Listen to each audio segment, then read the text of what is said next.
የፋኖ ኃይሎች ለተለየ ተልእኮ ሌሊቱን ጀምሮ የደብረ ብርሃን ከተማን መቆጣጠራቸው ተገለጸ። ይህ ዜና እስከ ተጠናቀረበት ጊዜ ድረስ ከተማዋ ከአገዛዙ ሰራዊት ቁጥጥር ውጭ ተደርጋ በፋኖ ኃይል እጅ መግባቷ ታውቋል።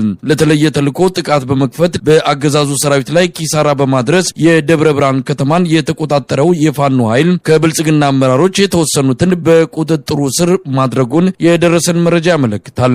ውጊያው እንደተጀመረ አብዛኛው አመራር ወደ አዲስ አበባ መሸሹ የተመለከተ ሲሆን የተያዙና እርምጃ የተወሰደባቸው መኖራቸውን ነው የፋኖ አመራር አባል ለአንከር ሚዲያ የገለጹት። ተልእኮው እንደተፈጸመ ከተማዋን ለቆ የመውጣት ሁኔታ ሊኖር እንደሚችልም አመራር አባሉ ገልጸዋል።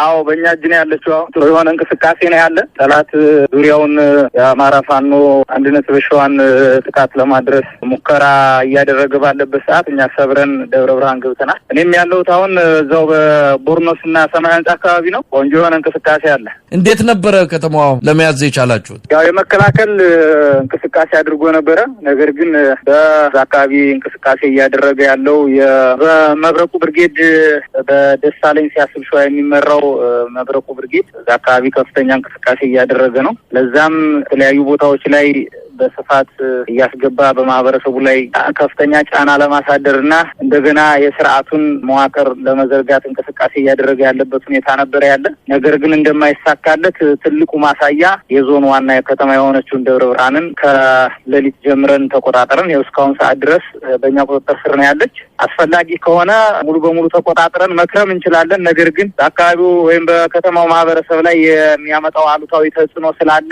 ለከተማው ማህበረሰብ ስንል ለቀን ልንወጣ እንችላለን። ነገር ግን ለቀን ወጥተን እዛው በዙሪያውና ውስጥ ላይ ነው የምንሆነው። ግን ደግሞ የአካባቢው ማህበረሰብ አላስፈላጊ የሆነ ያው እንግዲህ የስርዓት በምንም አይነት ርህራሄ የለውም። በከባድ መሳሪያ ቤቶችን፣ ንጹሃኖችን ይደበድባል። እሱን ታሳቢ በማድረግ ምናልባት እዛው አካባቢ ከበድ እንቀመጥ እንችላለን። የተለየ ዘመቻ ኖሮ ነው የምትገቡት ማለት ነው? እንግዲህ በተልእኮ ገብታችሁ የምትፈልጉትን ፈጽማችሁ ለመውጣት ነው አሁን በቁጥጥር ስር ያስገባችኋት ከተማዋን?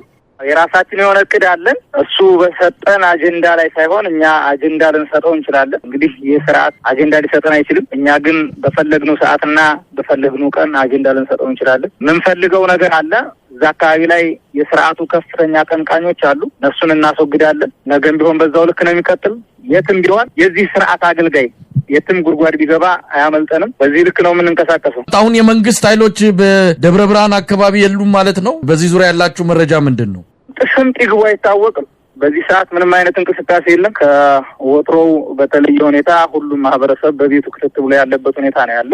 የስርዓቱ አገልጋይም እጃችን የገባው ገብቷል። እጃችን ያልገባውን ነገ ጉሮሮውን እንይዘዋለን። የትም አያመልጠንም። ምናልባት ያው ወደ መደበቂያ ወደ ሆነችው ወደ አዲስ አበባ ሊደበቅ ይችላል። እዛም ቢገባ አያመልጠንም። በቅርብ ቀን ወደዛ ስለምናመራ እዛም ቢገባ አያመልጠንም። የዚህ ወሮ በላ ስርዓት አገልጋይ ማንኛውም አካል የትም ቢሄድ ከኛ ሊያመልጥ እንደማይችል መልእክት ማስተላለፍ ፈልጋለሁ። የተለያዩ የአማራ ክልል አካባቢዎች የሚደረገው ተጋድሎ ተጠናክሮ እንደተቀጠለ ነው። በተለይም በማዕከላዊ ጎንደር በርካታ ቁልፍ ቦታዎች በአማራ ፋኖ ብሔራዊ ንቅናቄ ሰሜን አማራ ቀጠና በላይ ዘለቀ እዝ የተለያዩ ኮሮችና ክፍለ ጦሮች ቁልፍ ቦታዎችን መያዛቸው የተነገረ ይገኛል። ሻውራ፣ ደልጌም ከተያዙ የማዕከላዊ ጎንደር አካባቢዎች የሚጠቀሱ ናቸው። በርካታ የአገዛዙ ሰራዊት አባላት መደምሰሳቸውን፣ እጅ መስጠታቸውን እንደዚሁም ለጊዜው በቁጥር ያልታወቁ ከፍተኛ የጦር መሳሪያዎችና ጥይቶች እንደዚሁ በፋኖ እጅ መግባታቸው ነው የተገለጸው። በአጠቃላይ በጎንደር አካባቢ ያለው ሁኔታ እየተቀየረ ነው። የዘውትር ተሳታፊያችን ወቅታዊን ሁኔታ በተመለከተ መረጃዎችን ሰብስበዋል። በጣም ነው ማመሰግን።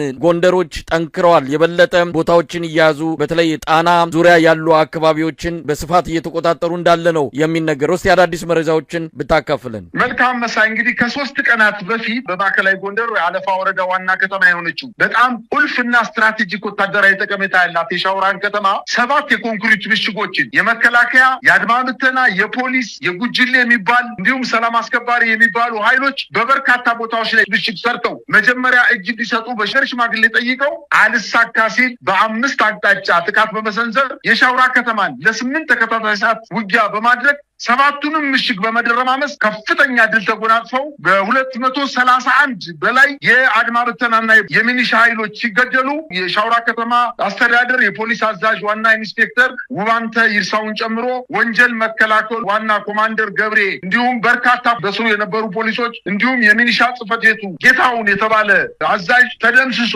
በርካታ እጅ ሰጥቶ የተማረከ የአድማ ብተና ብቻ 53 የቆሰለ 67 ድሽቃ የተማረከ 2 ብሬን 2 ክላሽ 259 አብራራው መሳሪያ 22 እንዲሁም 10 ጎላሽ ክላሽ 28 ተተኳሽ የክላሽ 31000 የብሬን 9000 የዲሽቃ 21000 የክላሽ ካዝና 700 ወታደራዊ ሻንጣ 100 2 ወታደራዊ ትልልቅ ሬዲዮኖች ተማርከው እንዲሁም በካምፓቸው ውስጥ የነበረ 2 ትልልቅ ተሳቢ ሬሽን የጫነ መኪና ሙሉ በሙሉ በፋኖ ቁጥጥር ውስጥ መግባቱን ጠቅሰናል።